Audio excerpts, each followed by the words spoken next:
West Texas, August 1944. The ranch kitchen smelled of frying onions and ground beef browning in cast-iron skillets.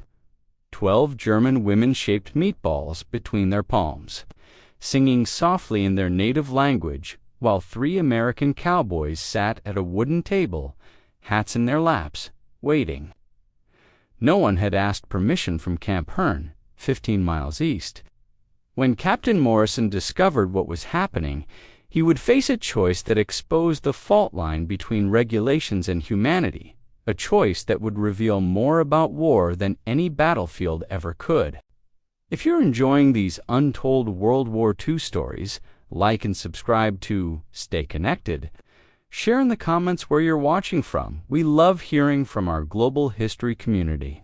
Now, let's return to that Texas kitchen where the smell of home cooking was about to challenge everything the U.S. Army thought it understood about prisoners of war. The women worked with practiced efficiency, their hands moving with the muscle memory of 1,000 family dinners in towns they might never see again. Helena Richter, the tallest of them, supervised the others with quiet authority. She'd been a schoolteacher in Hamburg before the war transformed her into a Luftwaffe auxiliary, then a prisoner, and now somehow a cook on a cattle ranch, in a landscape so foreign it might as well have been another planet. The meatballs piled up on white plates. The sauce bubbled. The cowboys watched in silence. And 15 miles away, in a dusty office at Camp Hearne, Captain Morrison was about to receive a phone call that would force him to decide what mattered more, the letter of the law or the spirit of mercy. Summer 1944, and America was bleeding manpower. Every able-bodied man under 40 had either shipped overseas or stood in training camps, preparing for battles that would reshape the world. Texas ranches faced an agricultural crisis. Cattle needed tending. Fences needed mending. The War Manpower Commission authorized prisoner of war labor as a stopgap measure, strictly regulated, carefully supervised, but absolutely necessary.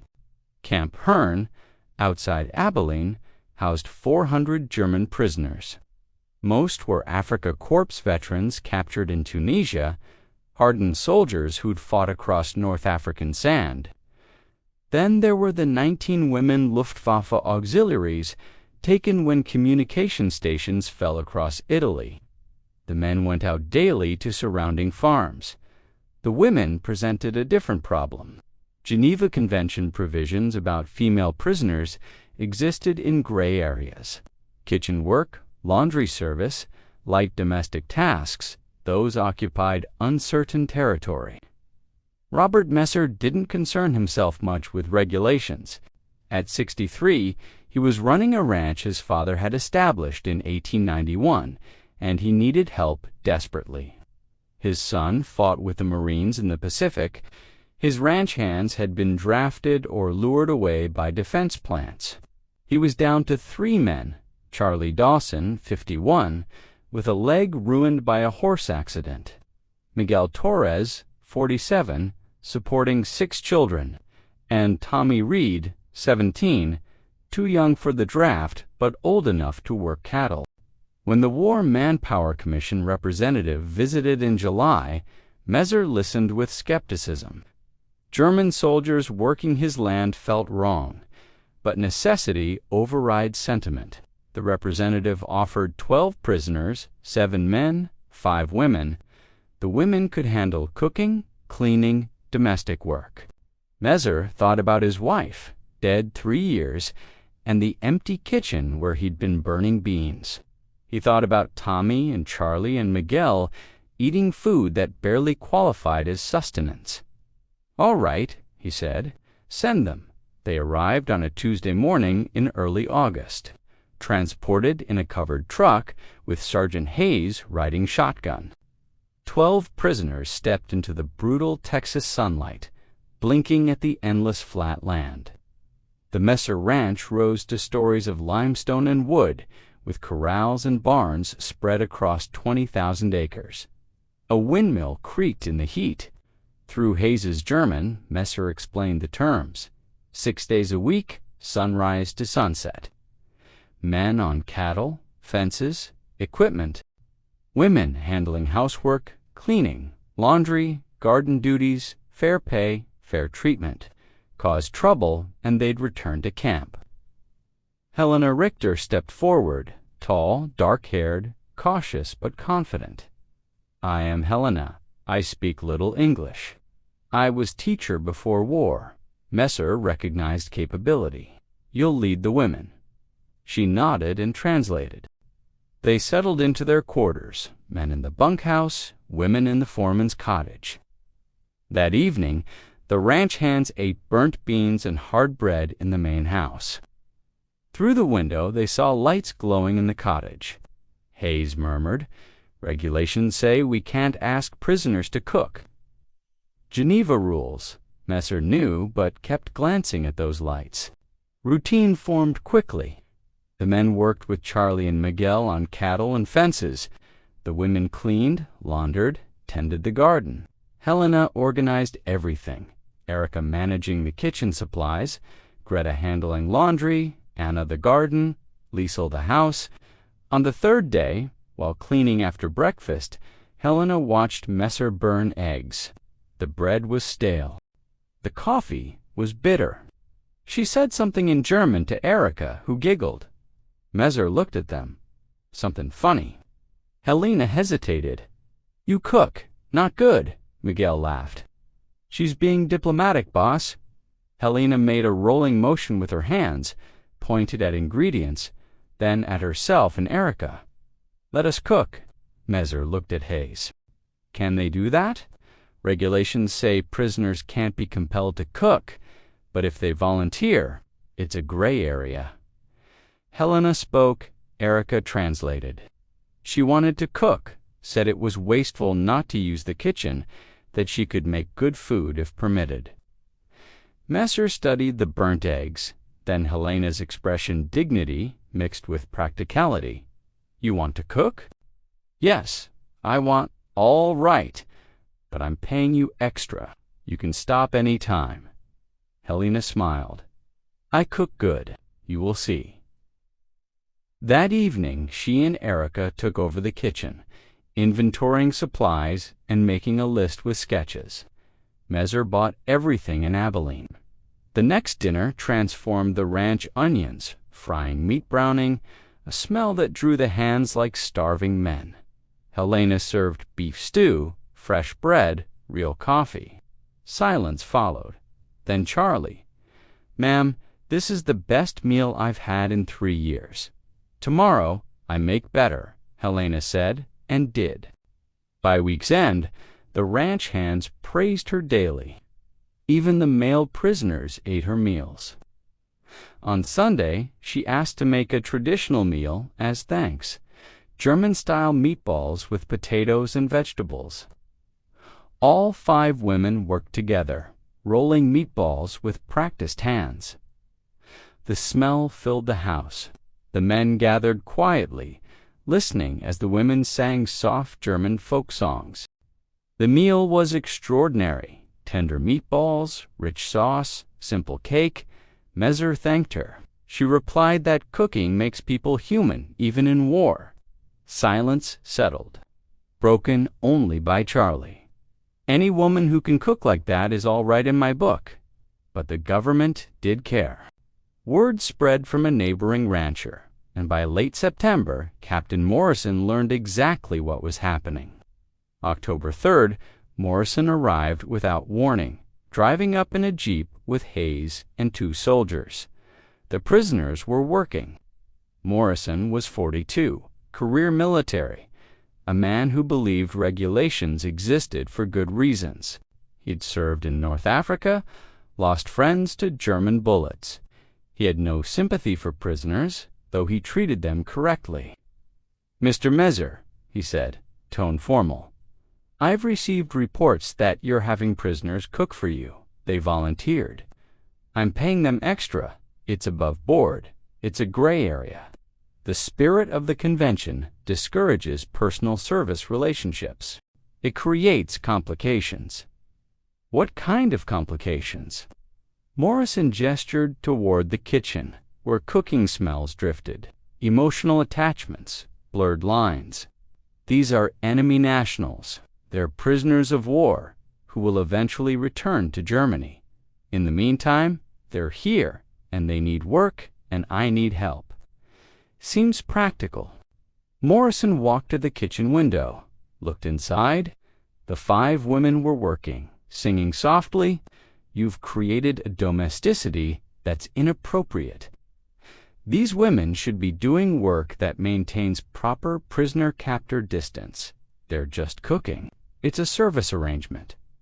But even as he said it, Mezer knew it wasn't entirely true. Over 2 months, something had shifted. The women weren't just employees. Helena's quiet competence, Erica's quick laughter, Anna's gentle way with the garden. They weren't friends. The war made friendship impossible, but they weren't strangers anymore either. Morrison seemed to read his thoughts. This is exactly what I'm talking about. You're humanizing the enemy. That's dangerous. They are human. Whether I acknowledge it or not doesn't change that fact. It changes how you treat them. And that creates problems when it's time for them to leave. Morrison paused, watching the women through the window. Finally, I could order them back to camp. You could, but then what? I go back to burnt beans, and you go back to prisoners sitting idle. Who benefits? Morrison didn't answer immediately. Then, I'm not shutting this down today, but I want to be clear, this is temporary. When the war ends, these prisoners will be repatriated. Any attachments you or your men have formed need to be understood as temporary. Do you understand? I understand. Morrison left, but the warning lingered. August rolled into September, September into October. The prisoners settled deeper into ranch life. The distance between captors and captives narrowed. The ranch hands learned bits of German. The prisoners learned more English. They talked about weather, crops, animals, small practical matters. They didn't talk about the war. That topic was too raw. Helena's cooking became something more than sustenance. She adapted German recipes to Texas supplies. Schnitzel from pork chops, spatzel with brown butter and herbs. Apple cake, the other women contributed their specialties. Greta made bread, Anna pickled vegetables. Liesel made butter. The male prisoners, seeing how well the women were treated, worked harder. They mended fences with care. They handled cattle gently. The ranch thrived. But in late September, 3 cowboys from a neighboring ranch stopped by. They smelled the food, saw the women. You got prisoners cooking for you. One asked, disapproval in his voice. They volunteered. Geneva Convention allows it. Still seems wrong. Treating them like guests. Mezer looked at the man younger, harder, someone who'd never questioned simple answers. They're not guests. They're workers doing a job better than I could. That seemed wrong. They're Germans, the man said. They're people, Mezer replied, making the best of a bad situation. Same as us. The conversation ended awkwardly, but Mezer knew word would spread. That evening, Mezer asked Helena to stay in the kitchen. She stood near the stove, hands folded, waiting. Captain Morrison is concerned. He thinks we're becoming too friendly. We are not forgetting. Morrison worries. The arrangement creates problems when you have to leave. We will leave. War will end. We will go home. But we know. We are people doing work we know. Work that has meaning. We feed you. You treat us fair. This is good arrangement. Morrison says sharing meals creates bonds. Yes, this is true. In Germany, we say the table is where strangers become family. But we are not family, Mr. Mezer. We are workers and employer. The bonds are small bonds. Respect, not love. They stood in silence. Morrison's right about one thing. When the war ends, you'll go home. This will end. We need to remember that. We remember every day. We remember. Every day we remember. But until that day comes, we will cook, we will work. We will try to deserve kindness. February 1945 brought the incident that would test everything. A reporter from the Abilene newspaper visited the ranch unannounced. He arrived during dinner when the kitchen was full of people and laughter and Helena's cooking. He took photographs, the table set with care, Americans and Germans eating together. He asked questions about appropriateness, about fraternization. The article ran 3 days later, front page. The headline read, "German Prisoners Cook for Texas Cowboys. Humanitarian Gesture or Dangerous Fraternization." Morrison drove to the ranch the next morning, expression grim. "Mr. Messer, we have a problem." He stood in the yard with the newspaper, anger barely controlled. "I warned you they cook. I pay them, that's all. This photograph says different." The image showed Thanksgiving dinner, everyone laughing, comfortable. "My superiors have seen this. They want the situation normalized." What does that mean? The prisoners can continue working, but the domestic arrangement ends. No more cooking, no more shared meals. Professional distance must be maintained. That evening, Messer gathered the 5 women. "The Army has ordered a change. You can continue working, but the cooking arrangement has to end. You'll focus on cleaning, laundry, gardening, but no more meal preparation." Helena's face fell. "We did something wrong." "No, you did everything right, to right." According to Morrison, Helena spoke rapidly in German. The others responded with confusion, disappointment, anger. "We understand orders. We are soldiers. But we do not understand why kindness is punished. It's not punishment. It's regulation. Regulation that says we must not be treated like people. Regulation that says cooking is too human, too intimate." The women left in silence. Messer sat alone at the table where they'd served so many meals, where for a few months he'd forgotten what loneliness felt like. February turned to March. The cooking stopped. The women focused on other tasks with mechanical efficiency, but the warmth was gone. The songs had stopped. The ranch hands ate Messer's terrible cooking again, saying nothing. Tommy stopped joking with Erica. Charlie stopped talking with Anna. The enthusiasm had dimmed. April brought news of Germany's collapse. Surrender was imminent. The prisoners received the news with muted dread. Going home meant facing destruction, hunger, occupation, uncertainty. Helena approached Messer one morning. "When will we leave? Could be months. Transportation is complicated. And after we leave, what happens here? I'll figure something out." Helena was quiet. "When you let us cook, you gave us dignity. You let us be people. When Army said stop, they took dignity away. Not because cooking was wrong, but because it made us too human. This is what we will remember, not the kindness, but the limit on kindness." May 8, 1945. Germany surrendered. That evening, ranch hands and prisoners gathered in the yard without planning it, standing silently as the sun set, knowing everything would change. "What happens now?" Tommy asked. "Repatriation," Hayes said. "Everyone goes home."